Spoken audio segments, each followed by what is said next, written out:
Hi everyone. Welcome to the channel, Living Wisdom and Dharma World. In this teaching, we explore the profound insight of the Five Aggregates, Pañcakkhandha, one of the Buddha's foundational insights into the nature of existence, and one of the Buddha's most transformative teachings. These aggregates provide a framework for understanding the concept of self. This framework unpacks the idea of the self, showing it as a construct of impermanent, interdependent phenomena, not a fixed, permanent entity. This profound teaching comes from the Buddha's realization under the Bodhi Tree and serves as a cornerstone of his doctrine of anatta, non-self. The Buddha's teachings on the aggregates help us understand the nature of suffering and the path to liberation. Today, we'll delve deeper into 1. The nature of the five aggregates. 2. How they form the illusion of self. 3. Their relevance in Buddhist practice and daily life. 4. Insights from Buddhist scriptures. Context and significance. The five aggregates come from the Buddha's realization under the Bodhi Tree, where he understood the causes of suffering and how to transcend it. The teaching challenges the notion of a fixed, independent self, leading to liberation from clinging and attachment. In the Anattalakkhana Sutta, Discourse on the Not-Self, the Buddha said, "Bhikkhus, form is not self, feelings are not self, perception is not self, mental formations are not self, and consciousness is not self." Bhikkhus, form is not self. If form were self, it would not lead to affliction, and it would be possible to say regarding form, "Let my form be thus, let my form not be thus." But because form is not self, it leads to affliction, and it is not possible to say regarding form, "Let my form be thus, let my form not be thus." This teaching emphasizes the impermanent and uncontrollable nature of the aggregates, highlighting that they cannot constitute a true self. The same reasoning is applied to the other aggregates: feeling, perception, mental formations, and consciousness in the Sutta. This teaching illustrates that identifying with any of the aggregates leads to suffering, because they are impermanent and beyond our control. What are the five aggregates? The five aggregates are the components that constitute a living being's experience. They are 1. Form, rupa. 2. Feeling, vedana. 3. Perception, sana. 4. Mental formations, sankhara. 5. Consciousness, vijnana. These aggregates arise and cease based on causes and conditions, emphasizing the impermanence and interdependence of existence. 1. Form, rupa. The physical aspect. Form encompasses the physical body and the material world. It includes the five sense organs: eyes, ears, nose, tongue, body, and their corresponding objects: sight, sound, smell, taste, and touch. The human body we inhabit is part of rupa, subject to birth, growth, aging, and death. A house which depends on bricks, wood, and labor for its construction and is subject to decay, or a pot's existence depends on clay, water, fire, and the potter. When these conditions cease, the pot ceases to exist. The Buddha compared form to a lump of foam. In the Samyutta Nikaya, the Buddha said, "This body, monks, is like a lump of foam, insubstantial and fleeting." Suppose, monks, that a great lump of foam were floating down the Ganges. A person with good eyesight would inspect it, ponder it, and carefully investigate it, and it would appear empty, void, and without substance. Practical guidance. Thus, recognizing the impermanence of form helps reduce attachment to physical beauty, possessions, or even health. For example, observing the aging process with mindfulness can reduce fear and cultivate acceptance. 2. Feeling, Vedana. The sensory experience. Feeling arises when the senses come into contact with external stimuli. These feelings are categorized as pleasant, unpleasant, or neutral. The pleasant one is joy from eating a favorite meal. The unpleasant feeling is discomfort from a sharp pain. The neutral feeling will be indifference to the hum of a distant fan. Neutral feeling. In Samyutta Nikaya, the Buddha said, "Monks, whatever is felt is included in suffering." This doesn't mean all feelings are painful, but that clinging to pleasant feelings or avoiding unpleasant ones perpetuates dissatisfaction and suffering. Instead, mindfulness helps us observe feelings without attachment. Practical guidance. Mindfulness of feelings helps prevent impulsive reactions.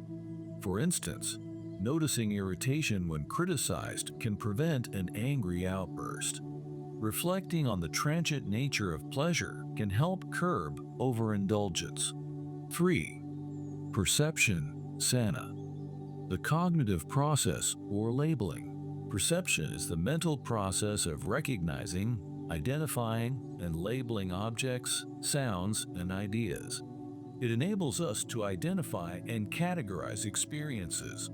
We see a red apple and recognize it as food, or recognize a red rose and identify it as beautiful. If hearing a melody, we label it as soothing, or we associate dark clouds with rain.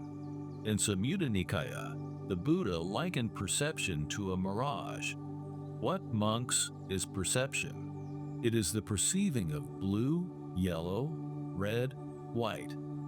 Just as a mirage in the hot season arises and appears as water, but is not water.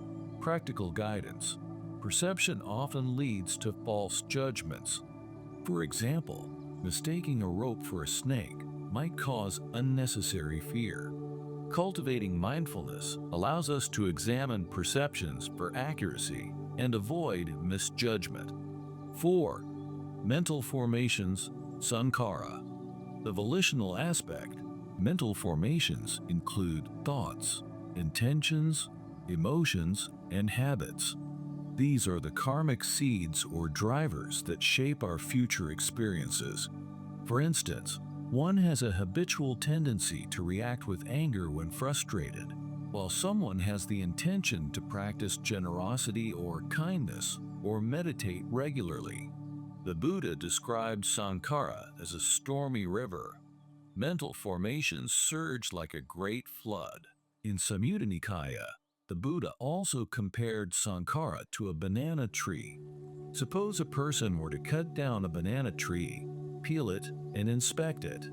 He would find nothing substantial, only sheaths. Practical guidance. Mental formations drive actions, so cultivating wholesome habits is vital. For instance, replacing the habit of procrastination with diligence reduces stress and creates positive outcomes. By cultivating wholesome intentions and letting go of unwholesome ones, we purify the mind and reduce suffering. 5. Consciousness, Vijnana. Awareness. Consciousness is the awareness of an object through the sense faculties, such as seeing a flower or hearing a sound. It arises dependent on the interaction between form and mental aggregates. For instance, visual consciousness arises when seeing a flower. Auditory consciousness arises when hearing music.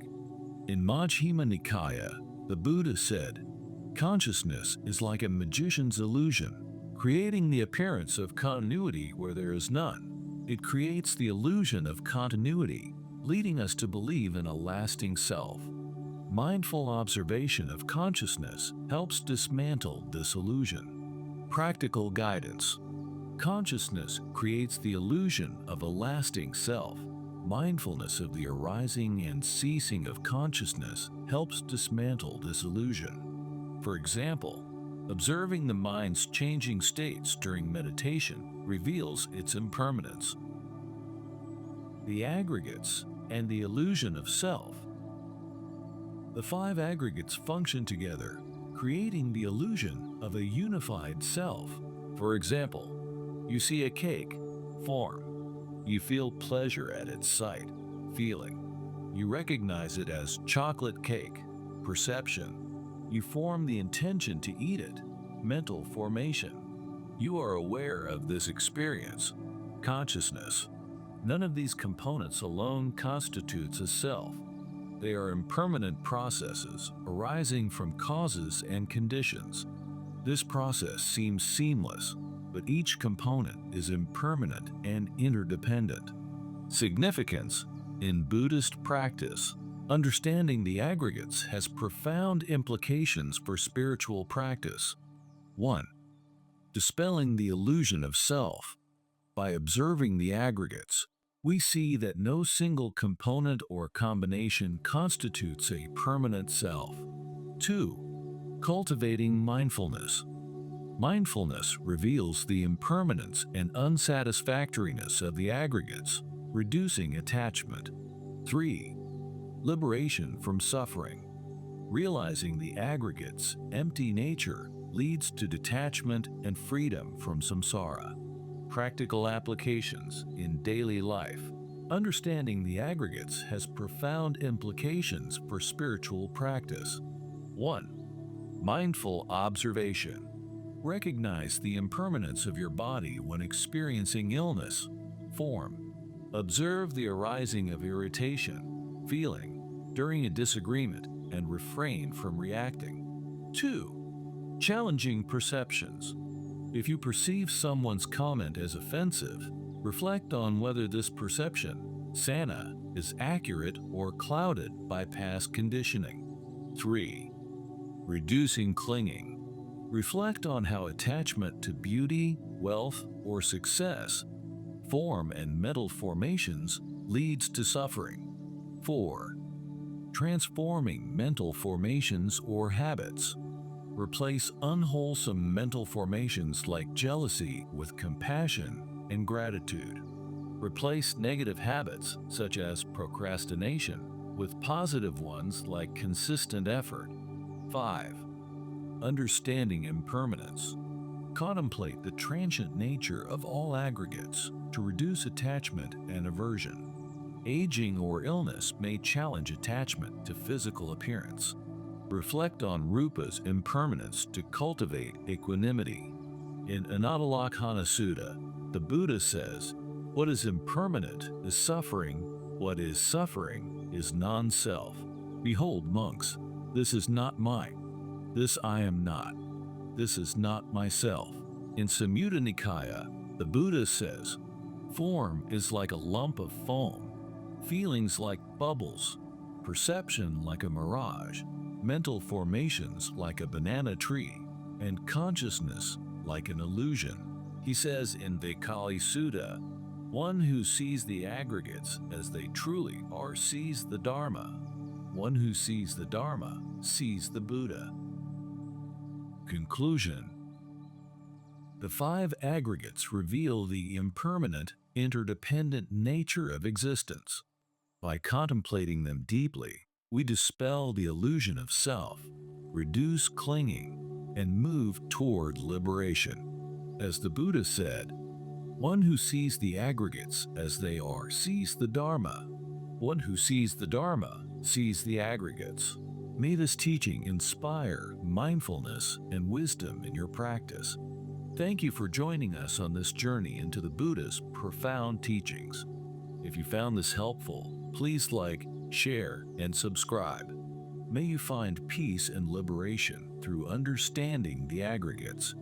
See you next time.